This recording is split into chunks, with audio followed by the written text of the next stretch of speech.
In 1986, 18-year-old Rakim rapped one of the most influential verses in hip-hop history. I take 7 MCs, put them in a line, and add 7 more brothers who think they can rhyme. Well, it'll take 7 more before I go for mine. Now that's 21 MCs ate up at the same time. Easy done. Rakim lines up 3 groups of 7 MCs across 3 bars, then annihilates them all with the 21 MC punchline in bar 4. But what most people miss is that the math actually doubles as a musical signature. Rakim's government name is William Michael Griffin. 3 names, 7 letters each, 21 in all. 1 for each MC he destroys. Rakim's now iconic quatrain kick-started a hip-hop staple, using numbers as a lyrical device to showcase an MC's mastery of language. Fast forward nearly 4 decades later, and you have rappers like Malice doing stuff like this. Go get a Glock 27, fit snug in the waistline. Both sticks came with the drum. I was 5'6", shoulder with a chip. Malice tells his true crime origin story in the streets of Virginia Beach, weaving in a string of numbers. A Glock 27, his 5'6" height, powerlifting 2.2 pounds or a kilo of cocaine, and more. 8 bars in the verse contain a number, and when you extract each digit from the first 7 bars, you get 2756222139. Add these numbers up and you get 48. Why 48? Because it sets up the final number in the verse's final line. My story gon' hit the first 48, then it's on Dateline, cause this really shit I done. The first 48 is a true crime TV series, so similar to Rakim's 7 MCs, the numbers weaved throughout Malice's own true crime story are an extended setup for the verse's masterful final punchline.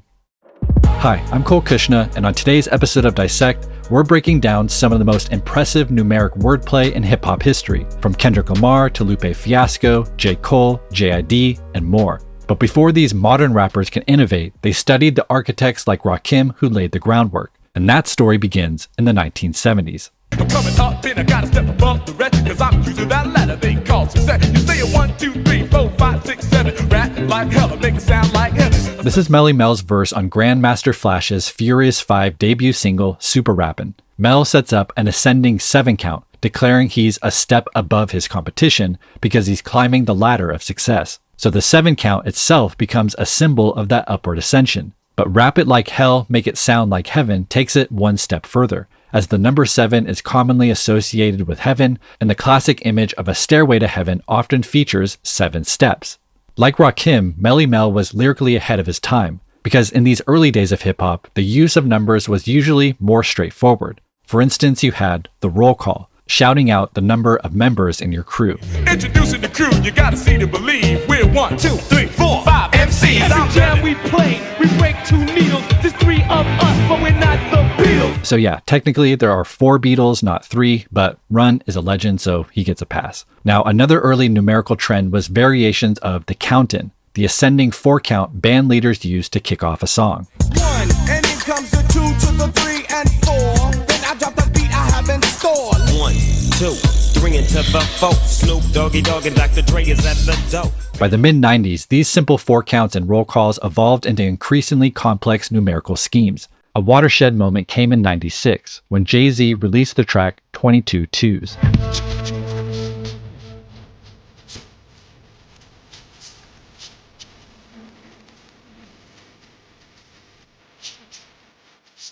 A play on a .22 caliber gun, 22 Twos contains a 16-bar verse in which Jay says 2, either T-O, T-O-O, or the number 2, exactly 22 times. It's a lyrical exercise that highlights itself and, by extension, Jay's skill. But the track stands out because it's more than a mere gimmick. The verse delivers a sharp message and nuanced wordplay in addition to the numbers. I've been around and back too many times. Too many times. That's true.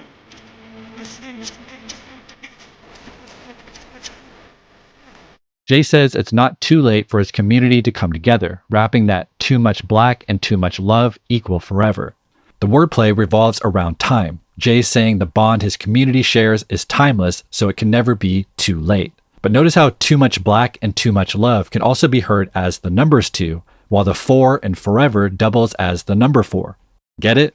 2 and 2 equals forever. This kind of layered wordplay, coupled with its inventive numerical framework, cemented 22 Twos as a hip-hop landmark. The track even warranted an official sequel, 44 Fours, which Jay debuted at Reasonable Doubt's 10th anniversary show.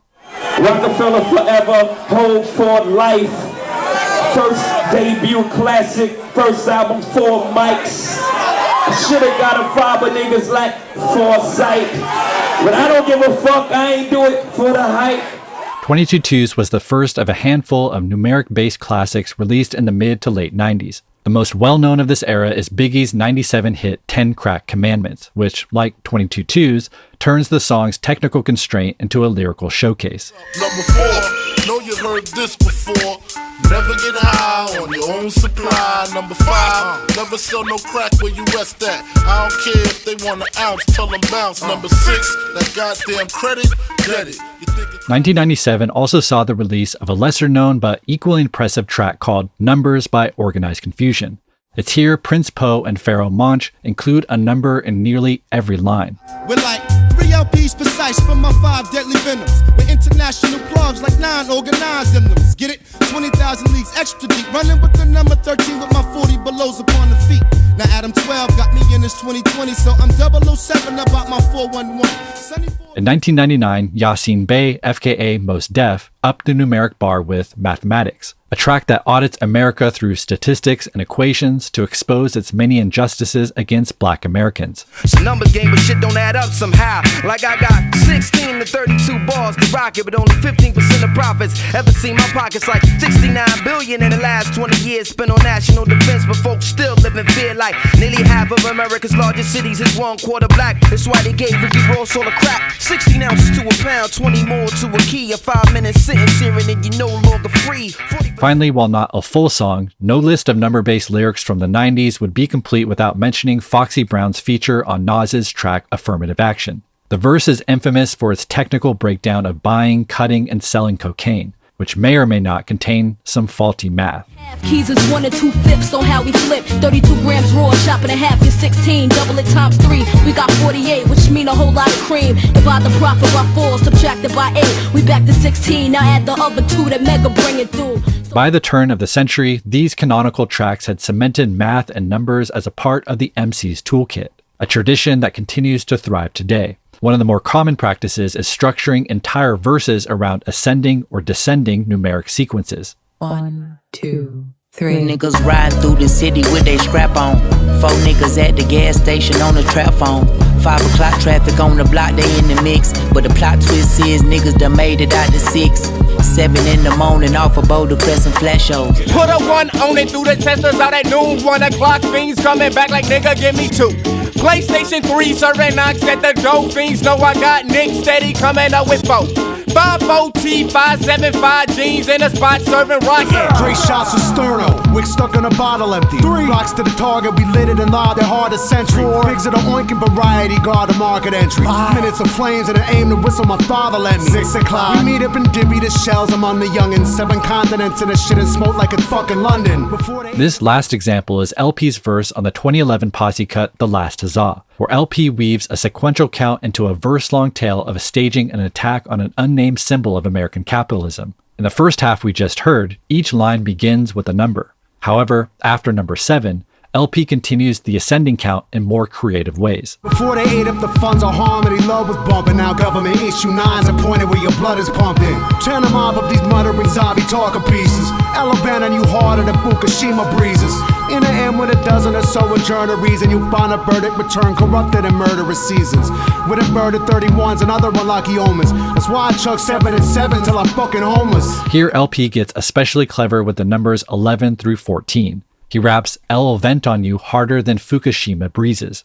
L'll vent is short for LP will vent, meaning he'll unleash a verbal assault more deadly than the radiation winds from the Fukushima nuclear power plant meltdown. But also notice how L'll vent is a homophone for 11. He then describes being put on trial by 12 or a dozen jurors who turn in a faulty verdict. Interestingly, you'll find the verdict returned corrupted in murderous seasons is the first bar without a number since the count started. This line should have contained the number 13, but LP skips it, just like hotels superstitiously skip the 13th floor, because it's bad luck. This is acknowledged directly in the following line when LP only alludes to 13, saying, with inverted 31s and other unlucky omens. An inverted 31 is a clever reference to 13 without actually having to say it.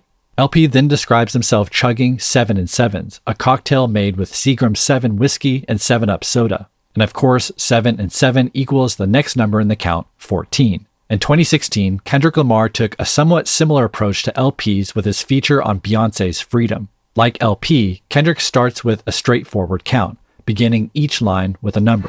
10 Hail Marys, I meditate for practice. Channel 9 News tell me I'm moving backwards. 8 blacks left, death is around the corner. 7 misleading statements about my persona. 6 headlights waving in my direction. Come on. 5-0 asking me what's in my possession, yeah. Kendrick paints a portrait of life as a Black American. 10 Hail Marys, I meditate for practice, refers to the mysteries of the Rosary, which are meditations on the lives of Jesus and Mary, prayed in sets of 10 Hail Marys. Channel 9 News, Tell Me I'm Moving Backwards, calls out stations like Fox News who have specifically criticized Kendrick's approach to change. 8 Blocks Left, Death is Around the Corner describes the dangers of growing up in places like Compton, where a simple walk home puts your life at risk, be it via gang violence or police violence. 7 Misleading Statements About My Persona continues Kendrick's critique of media slander, while 6 Headlights Waving in My Direction, 5-0 Asking Me What's in My Possession describes police harassment. 6 Headlights refers to the 6 lights atop a police car, and 5-0 is slang for cops. But after 5, Kendrick's countdown appears to stop, as there are no more direct references to numbers. Why would Kendrick suddenly stop the count? Well, he doesn't. He actually continues it, not with numbers, but with syllables. Yeah, I keep running, jumping the aqueducts, fire hydrants and hazardous smoke alarms on the back of us. But mama, don't cry for me, rap for me, try for me, live for me, breathe for me, sing for me, honestly guiding me. I can be more than I gotta be, stole from me, lied to me, nation hypocrisy, code on me, driving me wicked, my spirit inspired me like yeah. After 5, Kendrick moves to a string of lines structured around 4-syllable phrases. I keep running, fire hydrants, and hazardous. He then moves to a number of 3-syllable phrases, ride for me, try for me, live for me, breathe for me, sing for me, and so on. As he nears the end of the verse, he begins 2 lines with the 2-syllable word open. Open our minds as we cast away oppression, open the streets and watch our beliefs. Finally, the last line of the verse begins with a 1-syllable word, I pray it forever reads. Now the cherry on top is that Kendrick actually omits the obvious final word of this line, as it's clearly set up to say, I pray it forever reads freedom.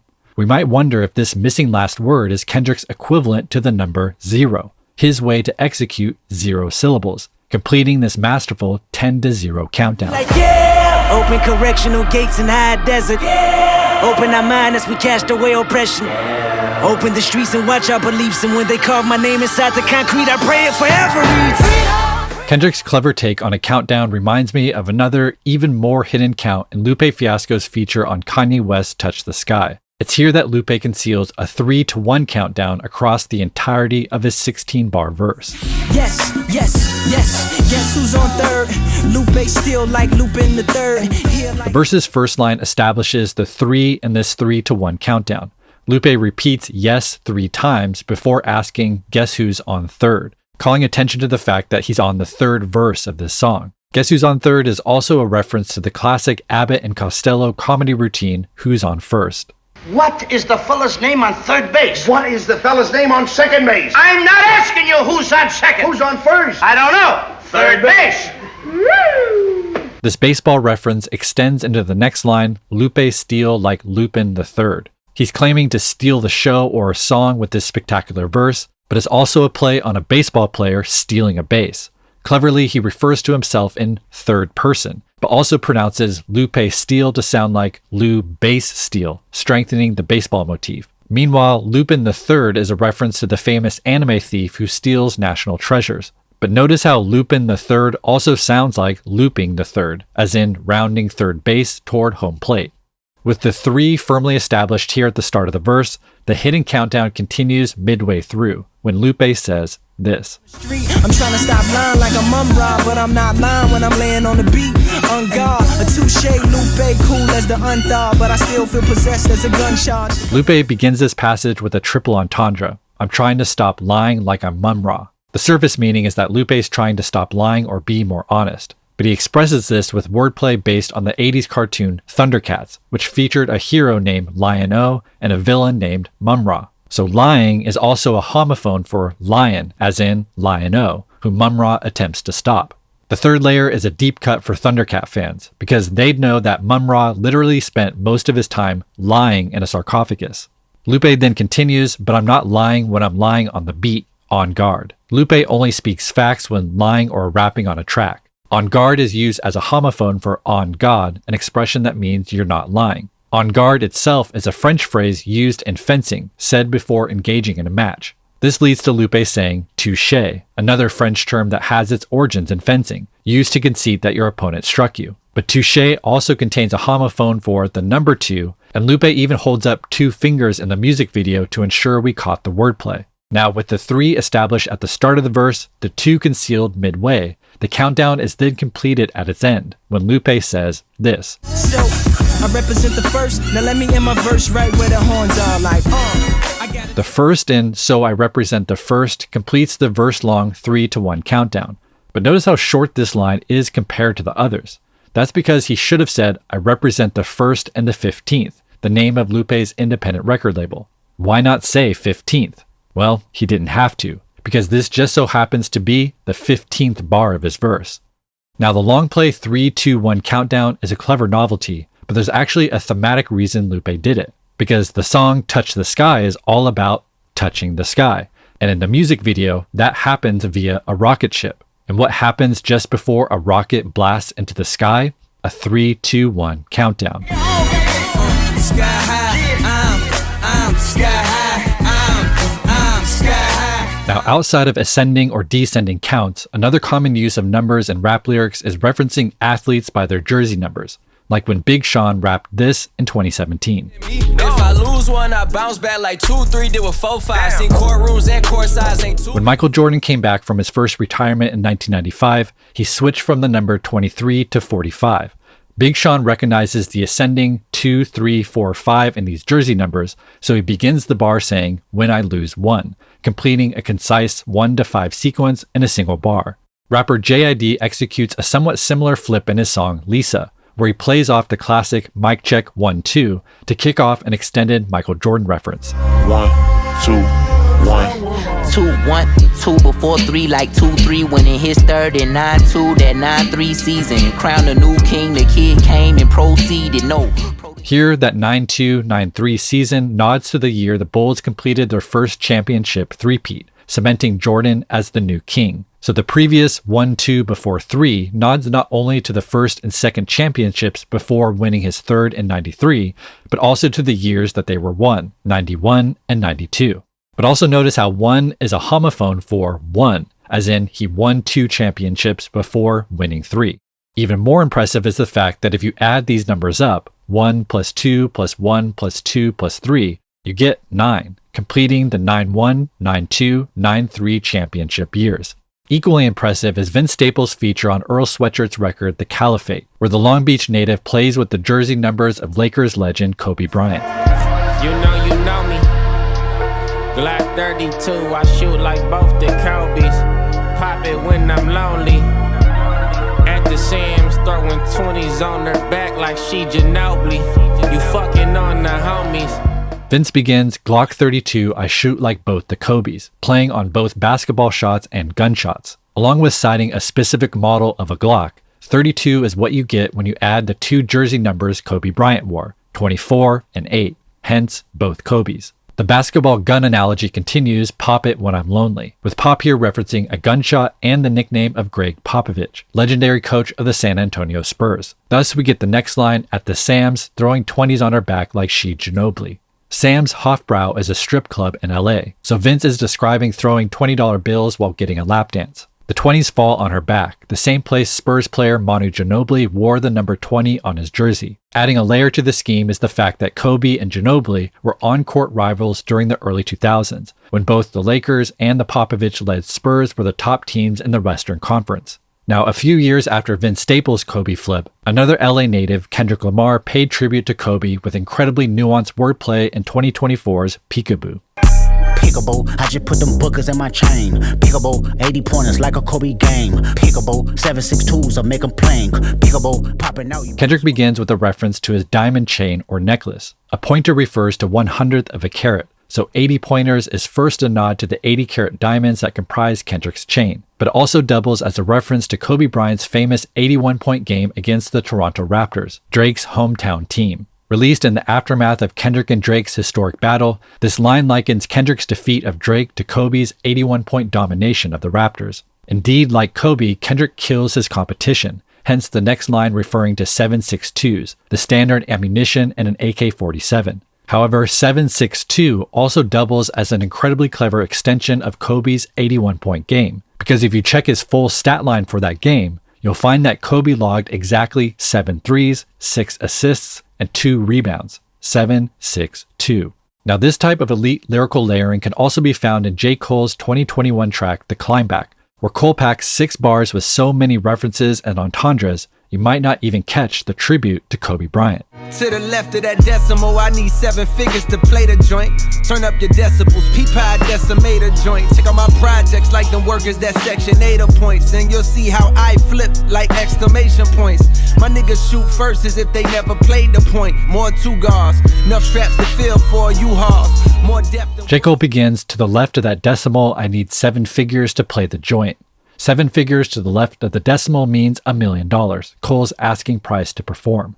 He continues, turn up your decibels, peep how I decimate a joint, which is a call to listen closely as Cole lyrically destroys the track. This flows into the next line, check out my projects like them workers that Section 8 points. Cole here compares social workers checking on Section 8 housing projects with his audience checking out his musical projects. And Cole says when you do that, you'll see how I flipped like exclamation points. Flipped here refers to Cole flipping musical samples, a nod to his self-produced projects, flipping out lyrically like he is on this track, and literally flipping a lowercase I into an exclamation point. Cole then begins a basketball analogy, rapping, my N-words shoot first as if they never played the point, more 2 guards. He contrasts a point guard, the pass first position that orchestrates a team, with the score first position 2 guard, also known as a shooting guard. The play here is that Cole's friends are quick to shoot a gun. This gives way to the line, enough straps to fill 4 U-Hauls. On the surface, it's a claim that Cole's shooters have enough weapons to fill multiple moving trucks with straps or guns. But the fill 4 in fill 4 U-Hauls is a homophone for Phil Ford, the American basketball player who played for the Tar Heels in J. Cole's home state of North Carolina. Fittingly, Phil Ford was a point guard.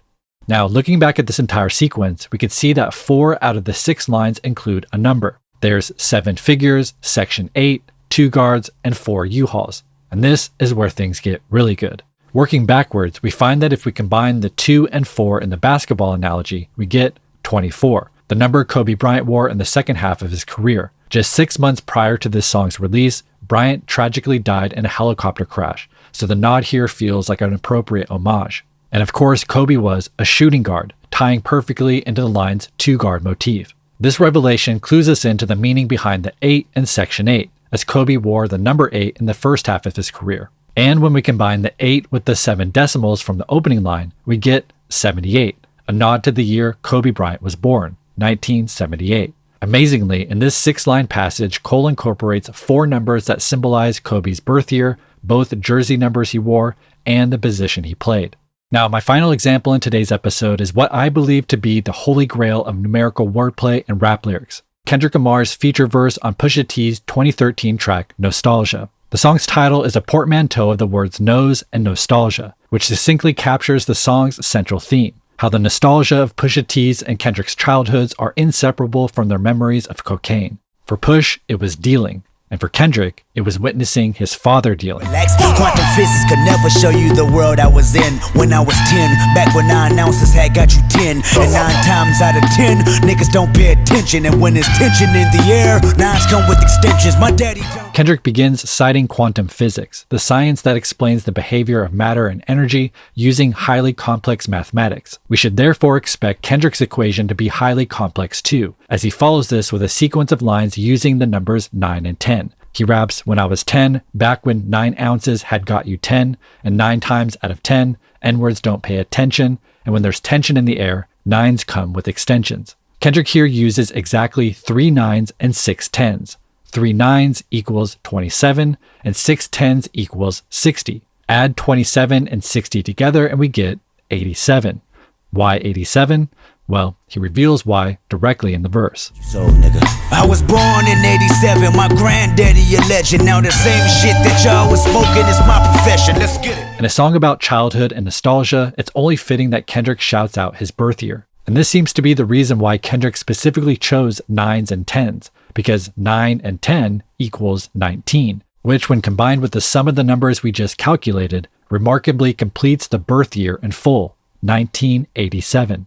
With this connection, Kendrick has perhaps reached an algebraic level of mathematics, but he claimed quantum physics. So let's keep digging. Because look again at the precise number of 9s and 10s he used, 3 9s and 6 10s, 3 and 6, or 36. Why is this significant? Again, Kendrick pretty much tells us in the verse. I said, Daddy, one day I'ma get you right with 36 zips, 1,000 grams of cocaine, then your name will be rich. Now Young Kendrick claimed that he'll one day become his father's drug supplier, claiming that he'll provide him 36 zips or 36 ounces of cocaine, the equivalent to a brick or kilo. And so by using 3 9s and 6 10s, Kendrick found a set of numbers that contains his full birth year and an allusion to a brick of cocaine. We have now reached an advanced calculus level of mathematics, but let's go even deeper. 36 was also the age of Pusha T at the time of this song's release, and it's clear that Push and his creative team understood this numerical relationship between his age and a brick of cocaine. The album's minimal cover art features a black barcode with a sequence of numbers beneath it. There's 12 numbers in total, and if you add these numbers up, you get 36. Along with a nod to Push's age, the implication is that the album itself is a brick, packaged and sold by a dope rhyme dealer. Wow, okay, so 36 also connects to Pusha T himself too. But this is just the beginning of this connection, because let's take a look at Nostalgia's overall structure. The song is 3 minutes and 36 seconds long. Catch that? 3 minutes and 36 seconds. Structurally, the song contains no hook. Rather, it's divided into 2 halves, with the first half containing Push's verse and the second half containing Kendrick's verse. And the thing is, the song's 2 halves are exactly the same length. Kendrick enters the song exactly halfway through the track, to the second.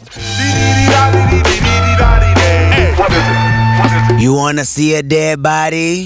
Instrumentals from my mama's Christmas party. Okay, so the song is divided perfectly in half. Why is this significant? Well, if you count the measures or bars in each half, you realize that Push's half of the song contains exactly 36 bars, which means Kendrick's half of the song also contains exactly 36 bars. The same number of ounces equivalent to a kilo of cocaine. Literally, every verse is a brick. He said, well, nigga, then show me how it all makes sense. Go figure, motherfucker, every verse is a brick. Yo, son, dope, nigga. After checking the figures like Kendrick asked us to, we now fully understand the monumental impact of this closing punchline, elevating his verse to quantum physics levels of complexity. For my money, it's the most impressive entry in hip-hop's long and storied tradition of using numbers in rhyme.